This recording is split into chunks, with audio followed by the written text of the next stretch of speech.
പ്രിയ സുഹൃത്തുക്കളെ, ഈ നവംബർ 1 കേരള പിറവിയുടെ സപ്തതി ആഘോഷിക്കുന്ന ഇന്നേ ദിവസം, അല്ലെങ്കിൽ കേരളം ദാരിദ്ര്യത്തിൽ നിന്നും മുക്തി നേടിയെന്ന് കേരളത്തിലെ സർക്കാർ ലോകത്തിനോട് വിളിച്ചു പറയുന്ന ഈ സുദിനത്തിൽ, കേരളമെന്ന സംസ്ഥാനം രൂപീകരിച്ച് 70 വർഷം പിന്നിടുന്ന ഈയൊരു സുദിനത്തിൽ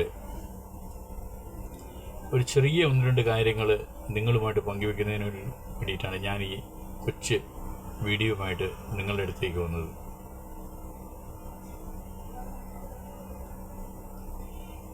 അതായത് നമ്മൾ കേരളത്തെപ്പറ്റി നമ്മൾ സന്തോഷപൂർവ്വം അഭിമാനപൂർവ്വം വിശേഷിപ്പിക്കുന്നത് ദൈവത്തിൻ്റെ സ്വന്തം നാടാണ് ഈ കേരളം എന്നാണ്. ഒരുപാട് കോളേജുകളും യൂണിവേഴ്സിറ്റികളും വിദ്യാഭ്യാസ സ്ഥാപനങ്ങളുമായി, ഒരുപാട് ബിരുദാനന്തര ബിരുദധാരികളുമായി, വായനാശീലവും രാഷ്ട്രീയ വിദ്യാഭ്യാസവും രാഷ്ട്രീയ ബോധവുമുള്ള നാടാണ് ഞങ്ങളുടെ ഈ ദൈവം സുന്ദരമായി സൃഷ്ടിച്ച ഈ ഒരു കേരളം എന്നൊക്കെ നമ്മൾ അഭിമാനപൂർവ്വം നമ്മളെപ്പറ്റി വിശേഷിപ്പിക്കുന്നുണ്ട്. നമ്മൾ അങ്ങനെ വിശേഷിപ്പിക്കുമ്പോൾ ഞാൻ ഇന്ന് നിങ്ങളോടൊരു കാര്യം സൂചിപ്പിക്കാൻ ആഗ്രഹിക്കുന്നത്, ഇന്ത്യയിൽ 29 സംസ്ഥാനങ്ങളുണ്ട് നമ്മുടെ ഈ മഹാരാജ്യത്ത്. അതിൽ 3,60,00,000 ജനങ്ങളുമായിട്ട് ദൈവത്തിൻ്റെ സ്വന്തം നാട് എന്ന് നമ്മൾ അഭിമാനപൂർവ്വം വിശേഷിപ്പിക്കുന്ന ഈ കേരളം എത്തിച്ചേർന്നിരിക്കുകയാണ്. അങ്ങനെ നമ്മൾ പല കാര്യങ്ങളിലും നമ്മൾ അഭിമാനപൂർവ്വം നമ്മൾ കാര്യങ്ങൾ സംസാരിക്കുമ്പോഴും ഈ ഇന്ത്യയിൽ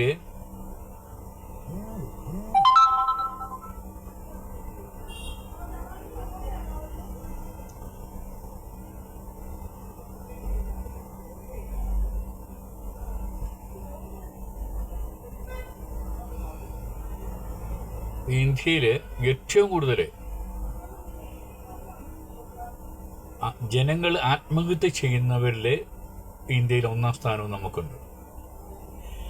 ദേശീയ ക്രൈം റെക്കോർഡ്സ് ബ്യൂറോയുടെ കണക്കനുസരിച്ച് കേരളത്തിൽ ദൈവം ദാനമായി നൽകിയ സുന്ദരമായ ജീവിതത്തെ ഉപേക്ഷിച്ച് പോകുന്നവരുടെ എണ്ണം ഒരു ദിവസം 27 പേരാണ്.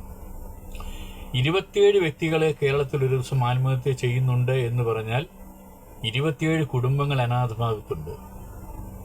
27 വ്യക്തികളുടെ സംഭാവനകൾ കേരളത്തിന് നഷ്ടപ്പെടുകയാണ്. ഇങ്ങനെ കുറച്ച് മറുവശങ്ങളൂടെ അതിൻ്റെ പിന്നാലെയുണ്ട്. നമ്മൾ ചിന്തിക്കുന്നത്, എന്തുകൊണ്ടാണ് കേരളത്തിൽ ഇത്രയും രാഷ്ട്രീയ ബോധമുള്ള, വിദ്യാഭ്യാസമുള്ള, വായനാശീലമുള്ള ഒരു ജനതയായി ഇന്ത്യയിൽ നമുക്ക് വളരാൻ സാധിച്ചെങ്കിലും ദൈവദാനമായി നൽകിയ ഈ ഒരു സുന്ദരമായ ജീവിതത്തെ എന്തുകൊണ്ട് നമുക്ക് കെട്ടിപ്പിടിക്കാൻ സാധിക്കുന്നില്ല?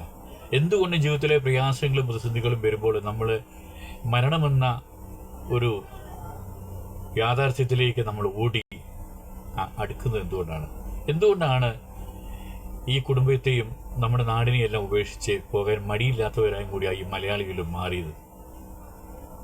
അതിനെപ്പറ്റിയും കൂടി നമ്മുടെ ഈ കേരളത്തിലെ ചിന്തകരും രാഷ്ട്രീയ നിരീക്ഷകരും നേതാക്കന്മാരും ചാനൽ പ്രവർത്തകരും കേരളത്തിലെ ജനങ്ങളും എല്ലാം ചിന്തിക്കണം. അതിനൊരു പരിഹാരം കണ്ടെത്തണമെന്നും കൂടിയാണ് ഞാൻ ഈ നിമിഷം നിങ്ങളുമായിട്ട് പങ്കുവെക്കുന്നത്.